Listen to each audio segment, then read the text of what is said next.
Hello दोस्तों, तो आपका स्वागत है हमारे चैनल एसएससी क्लासेस 247 पे। मैं मोहित कुशवाहा आज से करंट अफेयर्स की एक नई सीरीज़ स्टार्ट कर रहा हूं जो उपयोगी होगी हमारी यूपीएससी और पीसीएस की परीक्षाओं के लिए। तो इसकी क्लासें हम डेली की डेली अब डाला करेंगे और हमारा नया चैनल है, आज पहली बार ये पहली क्लास है, तो थोड़ा सपोर्ट कीजिएगा। तो चलते हैं आज अपने ये जो मैंने करंट अफेयर्स के जो नोट्स बनाए हुए हैं वही मैं रिवीजन भी करूँगा। और अगर आप भी इन नोट्स से अपनी तैयारी करना चाहते हैं तो आराम से पढ़ भी सकते हैं और हमारे नोट्स से अपनी तैयारी भी कर सकते हैं। तो चलिए स्टार्ट करते हैं। तो हमारा जो आज का क्वेश्चन है पहला, विश्व व्यापार संगठन पैनल का भारत के खिलाफ फैसला।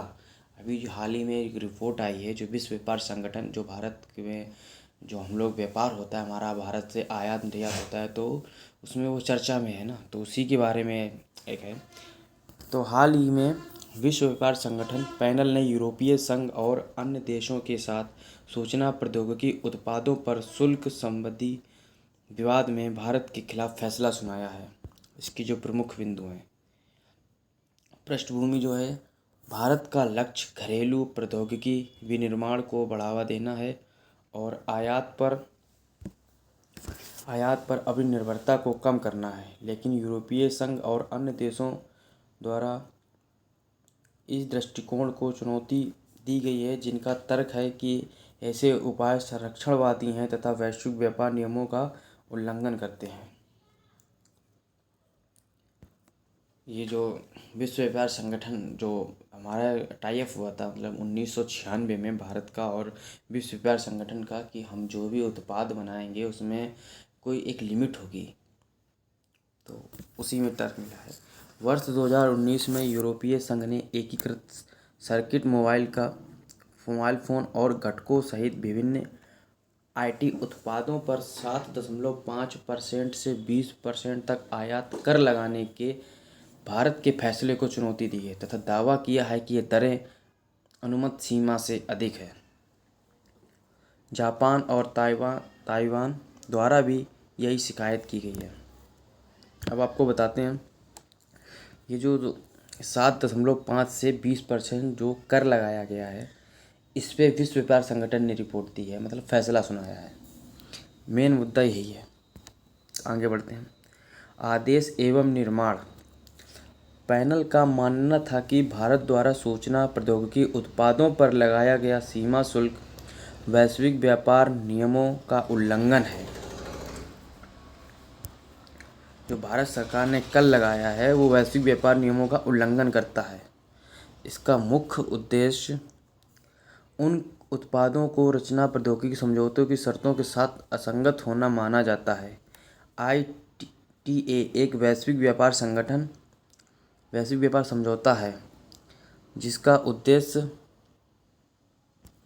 आईटी उत्पादों की एक विस्तृत श्रृंखला पर सीमा शुल्क को समाप्त करना है। भारतवर्ष 1996 के वैश्विक व्यापार समझौते का हस्ताक्षर करता है। अभी जो मैंने बताया कि हम लोगों का जो समझौता हुआ था ये 1996 में हुआ था। और आगे चलते हैं। भारत का तर्क। अब इसमें जो विश्व रिपोर्ट जो मतलब रिपोर्ट मिली है WTO की, तो उस पर भारत का तर्क ये है। भारत ने तर्क दिया है कि ITA पर हस्ताक्षर करते समय स्मार्टफोन जैसे उत्पाद मौजूद नहीं थे। जब 1996 में भारत ने हस्ताक्षर किए थे उस समय ये सुविधाएं हम लोगों के पास नहीं थी, जहाँ के भारत में उस समय इतना टेक्नोलॉजी नहीं थी। जो मतलब कि आज रिपोर्ट देने पे WTO ने भारत को एक फ़ैसला सुनाया है कि भारत ने ज़्यादा टैक्स लगा दिया है टैरिफ पे। इसलिए यह ऐसी वस्तुओं पर टैरिफ को समाप्त करने के लिए बाध्य नहीं है। और इसका आशय है, यूरोपीय आयोग के अनुसार यूरोपीय संघ भारत का तीसरा सबसे बड़ा व्यापारिक भागीदार है, जिसका हिस्सा वर्ष 2021 में कुल भारतीय व्यापार का 10.8% था।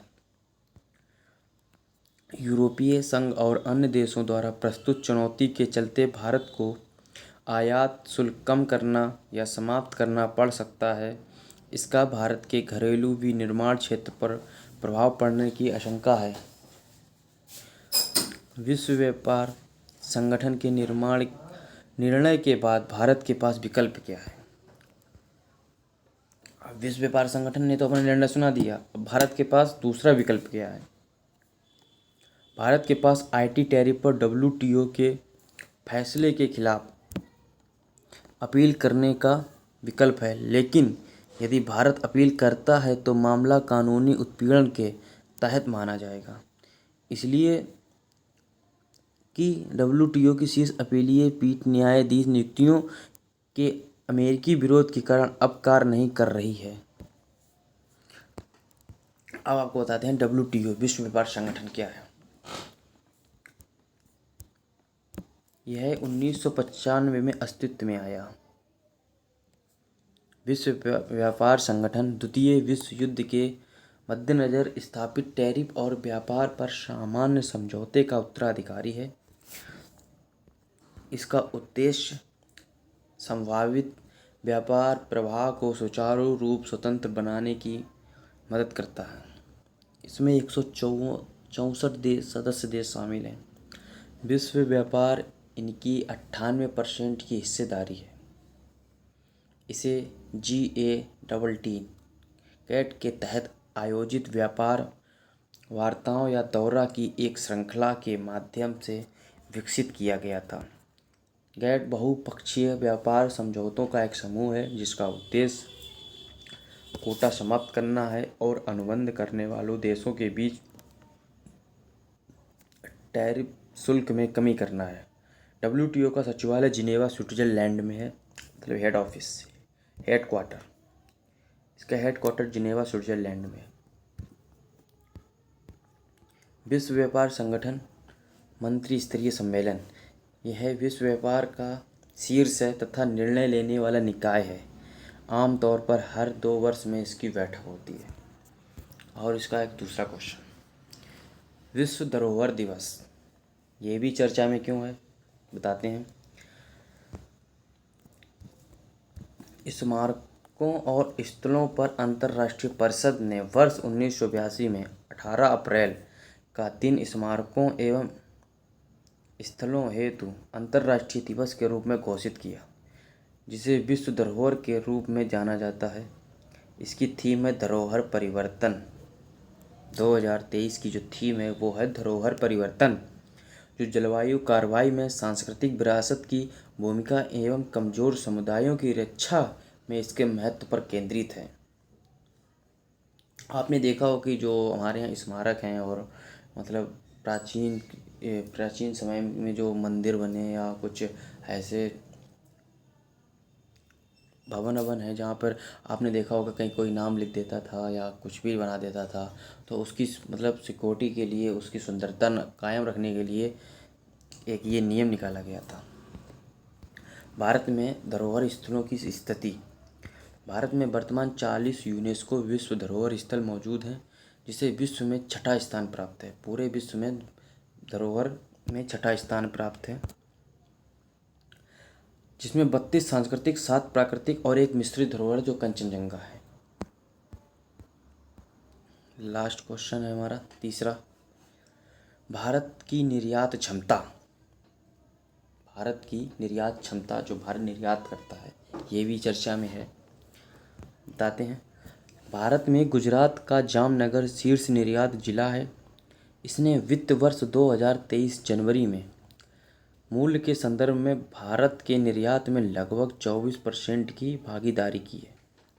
जो भारत का जो गुजरात है, इसने पूरे इस वर्ष में निर्यात का 24% अकेले इस जिले ने दिया है, गुजरात में। गुजरात में सूरत और महाराष्ट्र में मुंबई में उपनगर दूरी के आधार पर क्रमशः दूसरे एवं तीसरे स्थान पर है, जिसने वित्त वर्ष 2023 में देश की निर्यात में लगभग 4.5% की भागीदारी की है। शीर्ष 10 में अन्य जिले दक्षिण कन्नड़, कर्नाटक, देवभूमि, द्वारका, भरूच एवं कच्छ, गुजरात, मुंबई, महाराष्ट्र में कांचीपुरम, तमिलनाडु में जो है, एवं गौतम बुद्ध नगर जो कि उत्तर प्रदेश में है। अपना उत्तर प्रदेश में अपने निर्यात में टॉप 10 में है। व्यापार की स्थिति बताते हैं आपको। वस्तु व्यापार घाटा, जो कि निर्यात एवं आयात के बीच का अंतर है, वर्ष 2022-23 में 39% से अधिक बढ़कर रिकॉर्ड जो का वो 266.78 बिलियन अमेरिकी डॉलर हो गया, जबकि वर्ष 2021-22 में यह 121 बिलियन अमेरिकी डॉलर था। अब देखो 2022-23 में इतना बड़ा है, और जबकि जो 2021-22 में था वो इतना था।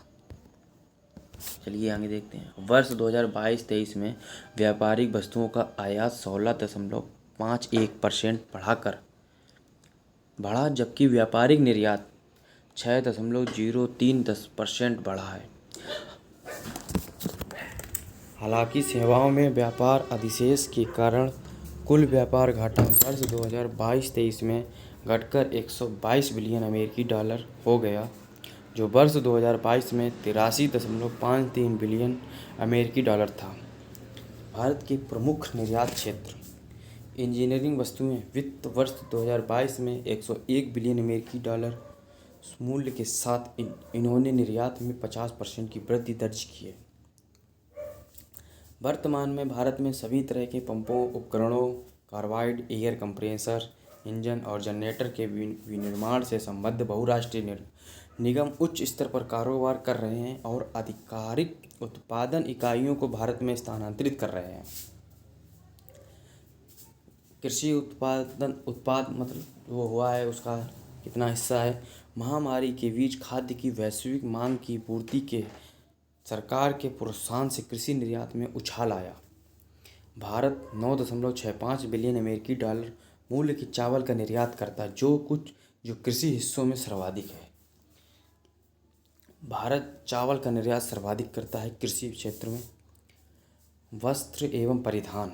वित्त वर्ष 2021 में भारत का वस्त्र एवं परिधान निर्यात हस्तशिल्प सहित, जो कि हाथ से बने हुए होते हैं, वो 44.4 बिलियन अमेरिकी डॉलर का रहा, जो पिछले वर्ष की तुलना में 41% वृद्धि दर्शाता है। 2021-22 से 2022-23 में 41% की वृद्धि हुई है वस्त्र एवं परिधान में। भारत सरकार mega integrated textile reason and apparel, जो कि एक मित्र पार्क स्कीम लॉन्च हुई भारत सरकार द्वारा, इस क्षेत्र का व्यापक रूप से बढ़ावा दे रही है। फार्मास्यूटिकल्स और ड्रग्स।